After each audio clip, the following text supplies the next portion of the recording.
नमस्कार दोस्तों, मैं केवल कृष्ण गोडेला हिंदी साहित्य चैनल के इस ऑनलाइन प्लेटफॉर्म पर आप सभी का स्वागत करता हूं।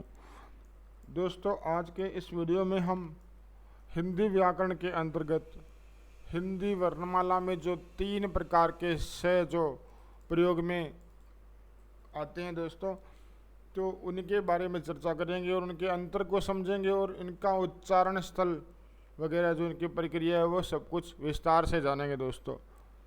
तो चलिए दोस्तों, शुरुआत करते हैं श और स के बारे में कि आखिरकार इनमें किस प्रकार की दुविधा रहती है हर कोई विद्यार्थियों को। तो आज इसी टॉपिक पर चर्चा करने वाले हैं। जैसा कि दोस्तों आपने छोटी कक्षाओं में पढ़ा होगा कि शलगम, इसी प्रकार आपने जो दूसरा श आपको जो स्क्रीन पर दिखाई दे रहा है दोस्तों, उसमें आपने पढ़ा होगा षटकोण और तीसरा संतरा। तो ये 3 प्रकार के जो श आपको दिखाई दे रहे हैं दोस्तों, तो इनमें थोड़ा थोड़ा डिफरेंस है। बोलने में ज़्यादा डिफरेंस दिखाई नहीं देता, लेकिन इनके जो उच्चारण स्थल है उसमें काफ़ी डिफरेंस है। उनकी हम जो इसकी प्रोसेस की ग्राफिक के द्वारा चर्चा करेंगे दोस्तों। तो जैसा कि इसको समझाने के लिए मैंने आपके लिए एक ग्राफिक तैयार किया मित्रों। इस ग्राफिक में आप बिल्कुल क्लियर देख सकते हो कि ये जो मनुष्य का मुख दिखाई दे रहा है, इसमें जो आगे की तरफ जो ओष्ठ है अर्थात होठ है मनुष्य के मुख के, और ये दंत है। इस प्रकार ये जो दोस्तों उच्चारण स्थल इसके जो दिखाए गए हैं, तो हम इसको समझेंगे। आगे की जो इसमें टॉपिक को पढ़ेंगे तो बेक आकर इस ग्राफिक को हम अच्छे से समझ लेंगे दोस्तों। तो 3 प्रकार के श दोस्तों, उनके बारे में चर्चा करने वाले हैं। सबसे पहले हम चर्चा करेंगे श के बारे में, जो कि पहला जो श दोस्तों, इसमें क्या होता है कि जब श का उच्चारण करते हैं तब जीभ, जो अपन की जीभ होती है, वो तालु का स्पर्श करती है दोस्तों। किससे स्पर्श करती है? तालु से। ये तालु कहाँ होता है उसके बारे में चर्चा करेंगे दोस्तों। और इस श को तालवे यानी तालवे श कहते हैं। तो दोस्तों तालु में क्या होता है, ये आपको इस ग्राफिक में दिखा रहा हूँ दोस्तों। इसमें क्या होता है कि हमारी जीभ होती है वो तालु का स्पर्श करती है। किसका स्पर्श करती है? तालु का। तो ये तालवे जो आपको स्क्रीन पे दिखाई दे रहा है दोस्तों, जो मुख के अंदर जो अपने जब ऊपर वाले जबड़े के जो ऊपर की तरफ जो तालवे होता है दोस्तों, ये देखिए तालवे, ये यहाँ के तरफ ऊपर का जो जबड़ा होता है उसके बिल्कुल ऊपर की साइड में जो कठोर जो चमड़ी आपको लगती है जीभ से, इसे टकराने से पता लगेगा दोस्तों, तो ये तालवे होता है। तो ये जीभ है, इस श को बोलते समय इस तालवे को स्पर्श करती है, तो ये तालवे स कहलाता है दोस्तों। और इस तालवे जो वर्ग होता है दोस्तों, इसमें और भी कई जो हिंदी वर्णमाला के वर्ण आते हैं। जैसे हम चर्चा करते हैं दोस्तों कि तालु के अंदर, तालु का जो उच्चारण स्थल है उसमें ईकार यानी कि छोटा ई और बड़ा ई, इस ये वर्ग बांटे गए हैं दोस्तों अलग अलग हिंदी वर्णमाला में। जिसके अंदर तालवे जो वर्ग है उसमें तालु के अंतर्गत कौन कौन से आते हैं? एक तो ये ई आता है वर्ण दोस्तों, और छोटा ई और बड़ा ई।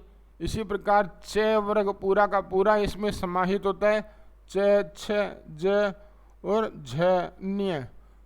इसके अलावा दोस्तों यकार होता है यानी कि ये इसमें, और सकार होता है दोस्तों। सकार का मतलब यहाँ पे क्या है? ये जो श जो अपन चर्चा कर रहे हैं, ये इनका जो सभी जो वर्णों का उच्चारण स्थल है दोस्तों वो तालु होता है।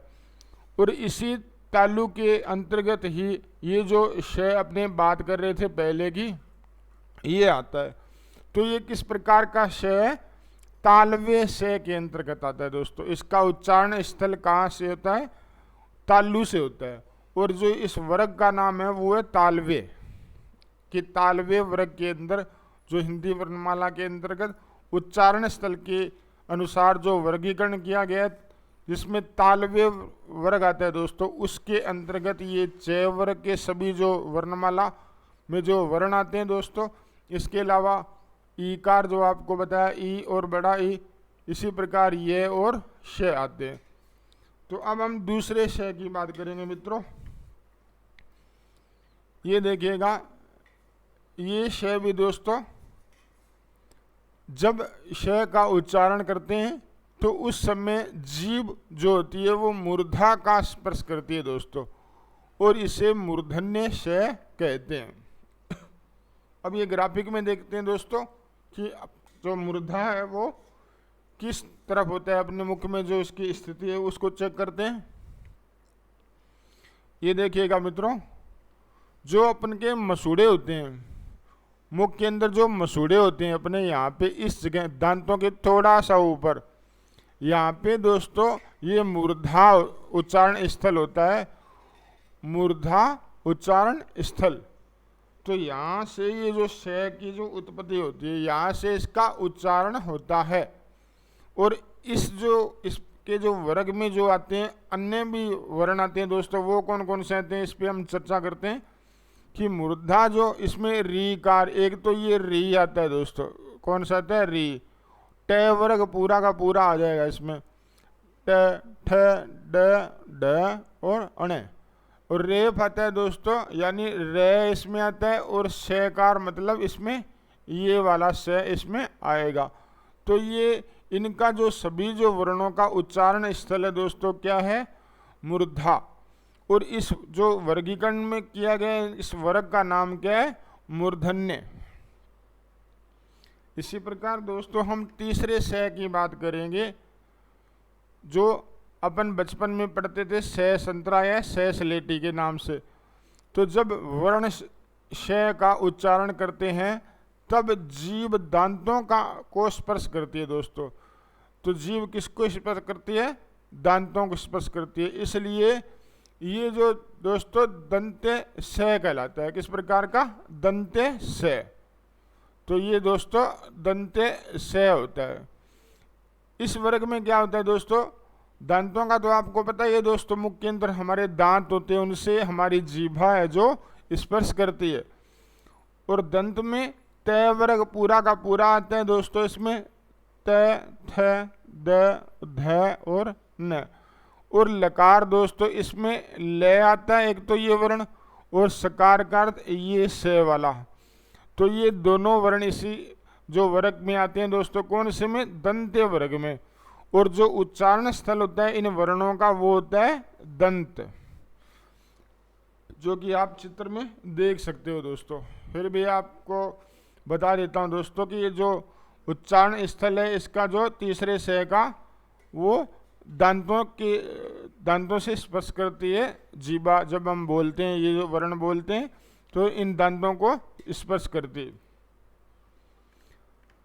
तो इसी प्रकार दोस्तों हमने तीन जो हिंदी वर्णमाला में श आते हैं उनके बारे में चर्चा करी। अगर इनका नाम देना चाहें हम, कि अगर हम इनको नाम देकर बोलना चाहें, तो ये जो श होता है दोस्तों इसको तालव्य श बोलते हैं। क्या बोलते हैं, तालव्य श। और इस श को क्या बोलेंगे, मूर्धन्य श, क्योंकि मूर्धा से जिस वर्ण का उच्चारण होता है उसे ये जो मूर्धन्य श बोलेंगे दोस्तों। इसी प्रकार ये तीसरा श है, ये दंत्य जो वर्ग में आएगा, यानी कि दंत से जो इसका जो उच्चारण स्थल है इस वर्ण का, इस श का। तो दोस्तों अब हम बात करते हैं कि वे शब्द कौन से हैं, वे शब्द कौन से हैं जिनमें श, श और स तीनों वर्ण आते हैं। ऐसे भी शब्द हमने पढ़े होंगे मित्रों। तो उनमें एक तो ये आता है कि सर्वश्रेष्ठ, यानी कि सबसे उत्तम। तो इसमें देखिएगा दोस्तों तीनों प्रकार के जो श है वो दिखाई देते हैं, तीनों प्रकार के श। ठीक है दोस्तों। और इस शब्द में भी देखिए संश्लेषण है, तो एक से अधिक घटकों को मिलाकर नया बनाने की प्रक्रिया क्या कहलाती है, संश्लेषण। तो इसमें भी तीनों प्रकार के श का प्रयोग किया गया है। तो आप भी दोस्तों 1 या 2 शब्द ऐसे लिखें कमेंट बॉक्स में जो इसमें 3 प्रकार के तीनों जो है वो सम्मिलित हो। धन्यवाद दोस्तों इस जानकारी के लिए। उम्मीद करता हूँ कि आपको ये जानकारी अच्छी लगी होगी। धन्यवाद दोस्तों।